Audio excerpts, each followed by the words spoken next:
নতুন বিকল্প খুঁজে পেয়েছে বাংলাদেশ এবং এই বিকল্প জামাত ইসলামীর জন্য অনুকূল আন্তর্জাতিক পরিবেশ তৈরি করছে। দর্শক, একটা খবর বিশ্লেষণ করছি দুইটা পার্সপেক্টিভ থেকে। খবরটা হচ্ছে, চিকিৎসার জন্য ভারতের বিকল্প হতে পারে চীন। পররাষ্ট্র উপদেষ্টা এবং চীনকে মাননীয় পররাষ্ট্র উপদেষ্টা নানান অনুরোধ করেছেন যাতে ভিসা ফি কমানো হয়, ভিসা ইজি করা হয়, ইত্যাদি ইত্যাদি। এবং চীনও যথেষ্ট রেসপন্স করছে। তারা ভারতের বিকল্প হতে যাচ্ছে ফর বাংলাদেশ। বাংলাদেশের মানুষ বিদেশে চিকিৎসা নিতে যায়, এটা অনিবার্য।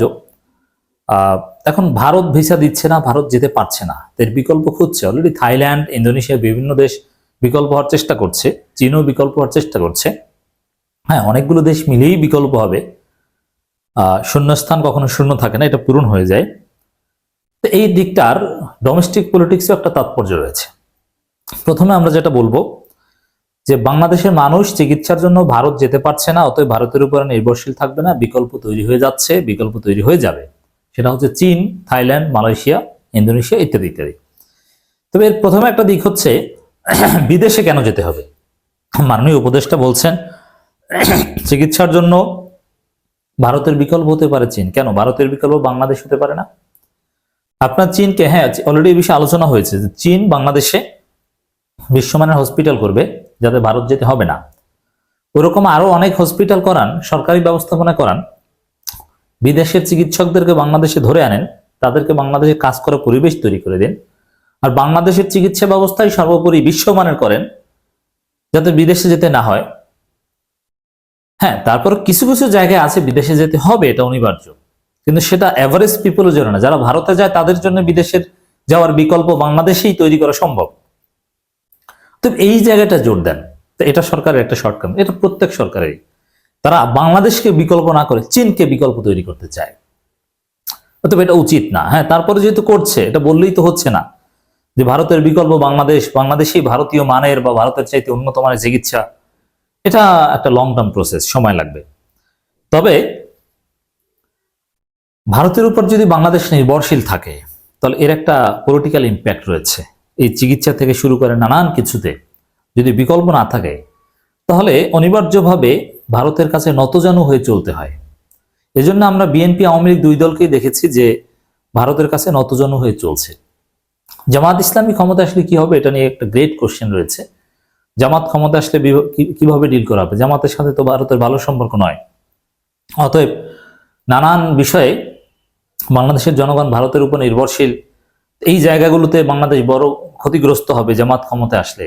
এটা জামাত স্টেবিলিটি আনতে পারবে না, নানান প্রশ্ন আছে, এটা নিয়ে নানান গবেষণাও আছে। এর উত্তর আমরা বলতে চাই, ভারতের বিকল্প যদি চীন হয়, বারো অনেক দেশ বা পররাষ্ট্র উপদেষ্টার কথা অনুযায়ী যদি বলি ভারতের বিকল্প চীন। অন দি আদার হ্যান্ড আমরা দেখেছি যে চীন জামাত ইসলামকে প্রশংসা করছে, জামাতকে কাছে টানছে। ভারতের বিকল্প শক্তি বিএনপি, আওয়ামী লীগ ভারতপন্থী। এজন্য চীন জামাতের সাথে সম্পর্ক গড়ছে ভারতকে সাহায্য করার জন্য বাংলাদেশে। এটা চীনের নতুন ফরেন পলিসি। চীন আগে আওয়ামী লীগের পেছনে ঘুরতো, আর এটা অন্যায় কিছু না। স্বার্থের জন্য যা ইচ্ছা তা করা যায়।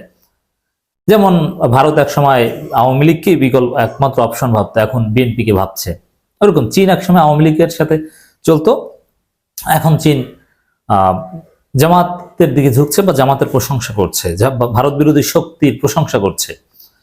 এটা জামাতের জন্য একটা অনুকূল আন্তর্জাতিক পরিবেশ যে ভারতের বিকল্প যদি বাংলাদেশ হয়, চিকিৎসা থেকে শুরু করে নানান, ভারতের বিকল্প যদি চীন হয়, এতে জামাত ইসলামী ক্ষমতা আসলেও ভারতের দিক থেকে তেমন ষড়যন্ত্র করে লাভ হবে না।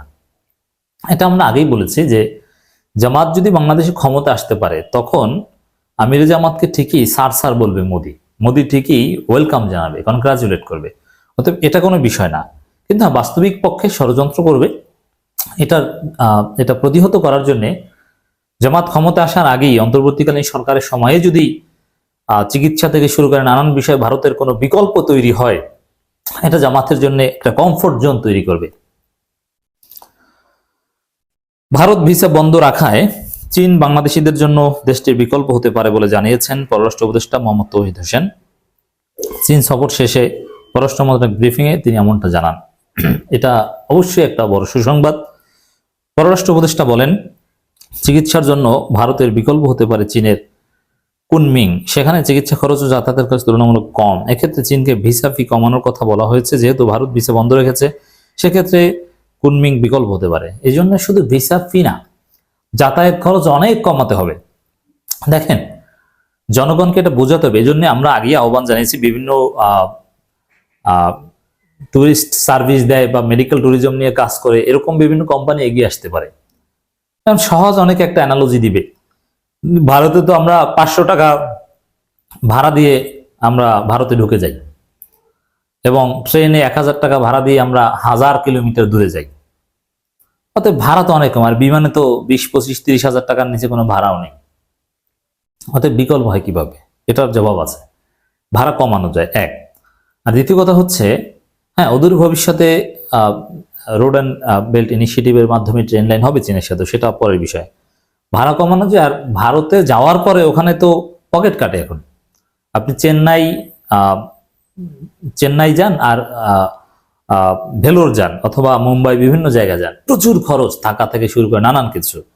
তো ওভারঅল কস্ট, আর চীন চিকিৎসা খরচ একেবারে নামমাত্র মূল্যে দিতে পারে। এই ওভারঅল কস্ট বিশ্লেষণে ভাড়া একটু বেশি গেলেও সব মিলিয়ে সমান সমান বা কাছাকাছি, এরকম হিসাব উপস্থাপন করতে হবে। মেডিকেল ট্যুরিজম নিয়ে কাজ করে যারা, তাদের অনেককে এই ধরনের অফার প্যাকেজ দিতে হবে। এভাবে বিকল্প তৈরি হবে। জামাত এটা নিয়ে কাজ করতে পারে। জামাতের লোকজন তো ব্যবসা করে, এটা ব্যবসা করুক। সেখানে চিকিৎসা খরচ ও যাতায়াত খরচ তুলনামূলক কম। এক্ষেত্রে চীনকে ভিসা ফি কমানোর কথা বলা হয়েছে। যেহেতু ভারত ভিসা বন্ধ রেখেছে, সেক্ষেত্রে কুনমিং বিকল্প হতে পারে। তৌহিদ হোসেন বলেন, বাংলাদেশে একটি বড় হাসপাতাল করে দিতে রাজি হয়েছে চীন। সেটি স্থান নির্বাচন নিয়ে কথাবার্তা চলছে। আমরা বলেছি আমাদের হাতে পূর্বাঞ্চলে সুন্দর জায়গা রয়েছে, সেখানে আমরা জায়গা দেওয়ার কথা তাদের বলেছি। এর মানে শুধু ভারতের বিকল্প চীন না, বাংলাদেশেই বিকল্প যাতে হয়, বিদেশিরা আসে ইনভেস্ট করে, সেই চেষ্টা চলছে। এটা আরো একটা জামাতের জন্য অনুকূল পরিবেশ তৈরি করবে। ভারত নির্ভরশীলতা যত কম হবে, জামাতের জন্য তত টেনশন কম। তিনি বলেন, চীনের সঙ্গে আলোচনায় ঋণের সুদ হার কমানো এবং পরিশোধের সময়সীমা বাড়ানোর বিষয়ে তাদের ইতিবাচক মনোভাব দেখা গেছে। তারা আশ্বাস দিয়েছে যে বিষয়টি দেখবে। এছাড়া ব্রহ্মপুত্র নদের বিষয়ে একটি সমঝোতা স্বাক্ষর হয়েছে, তবে তিস্তার বিষয়ে কোনো আলোচনা হয়নি। তিস্তা প্রজেক্ট চীনকে দেওয়া উচিত, এটা হাসিনাই বলেছিল যে তিস্তা মেগা প্রজেক্ট চীনকে দিবে। তো এটা চীনকে দেওয়া উচিত আমি মনে করি। যাই হোক দর্শক, এভাবে যদি ভারতের বিকল্প তৈরি হয়, এটা বাংলাদেশের জন্য নিঃসন্দেহে একটা সুখবর, স্বস্তির খবর। সরকার তো এভাবেই সুযোগ করে দিবে, তবে জনগণকে রেসপন্স করতে হবে। আমরা যারা ভ্রমণ পিপাসু, আমাদেরকে চীন যেতে হবে, মালয়েশিয়া, থাইল্যান্ড যেতে হবে, ভারতের প্রতি আকর্ষণ কমাতে হবে। আমাদের চিকিৎসার জন্য যাদের সামর্থ্য আছে, একটু চীন যে দেখতে হবে, মানুষকে পথ দেখাতে হবে, যাতে আমরা বলতে পারি যে আমি গিয়েছি কুনমিংয়ে, সেখানে এই সুবিধা, কোনো সমস্যা নেই, তোমরা যেতে পারো। এই জন্য সামর্থ্যবানরা যদি এগিয়ে আসে, এবং প্রথমে তো আইস ব্রেক করতে হবে, বিড়ালের গলায় ঘন্টা বাঁধতে হবে, এই কাজটা করতে হবে। জনগণকে রেসপন্স করে চীনে বা মালয়েশিয়া কিংবা থাইল্যান্ডে চিকিৎসা নিয়ে দেখিয়ে দিতে হবে যে না, কম খরচে আমরা ভারতের চাইতে অনেক উন্নত মানের চিকিৎসা নিতে পারছি, দেখো। এই জন্য আমাদেরকে সাড়া দিতে হবে।